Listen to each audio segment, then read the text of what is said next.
My name is Anna Bond, and I'm doing my presentation on the book The Goose Girl by Shannon Hale. This is a wonderful book about a girl named Annie, and she is a princess in the country of Kildare, and she is betrothed to the Prince of Béarn, a neighboring country, and she has to travel over to that country, and she's meant to marry the prince.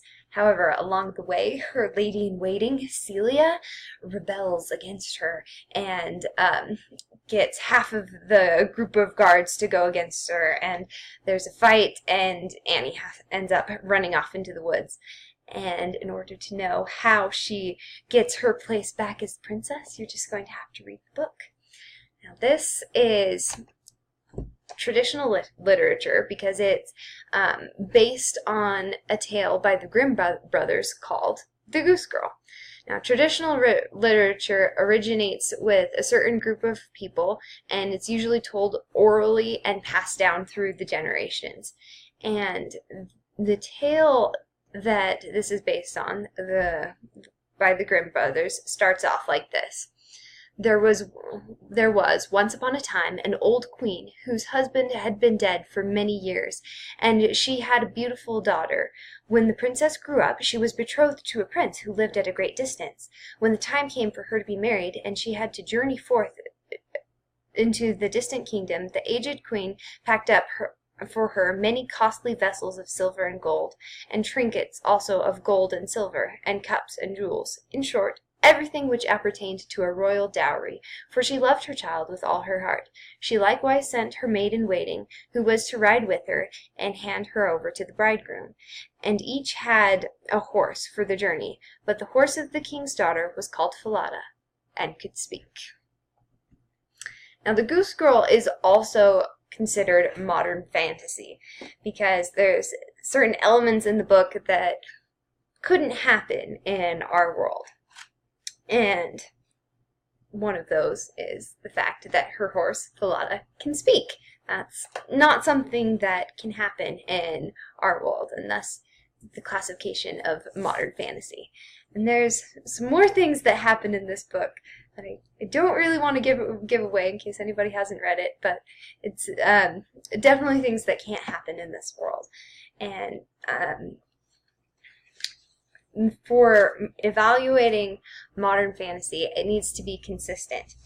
And I really like how, in the very beginning of this book, the aunt of the main character tells a story. And she has Annie in her lap, and she says, "The Creator spoke the first word, and all that lived on the earth awoke, and stretched, and opened their mouths and minds to say the word.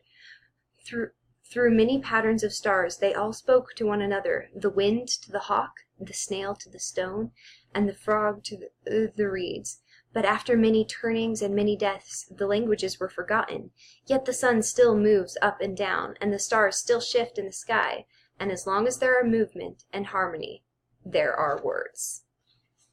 And I love how it tells that little story, because that story is like traditional literature within the book itself, and it sets the groundwork for everything fantastical that happens in this book. It all comes back to that one story, and the idea that everything has a language.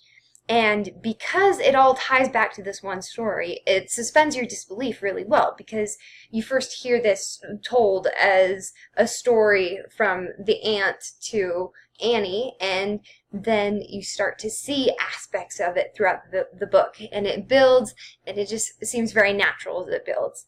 And there is a lot of detail in this book, in the world that Shannon Hale has created. When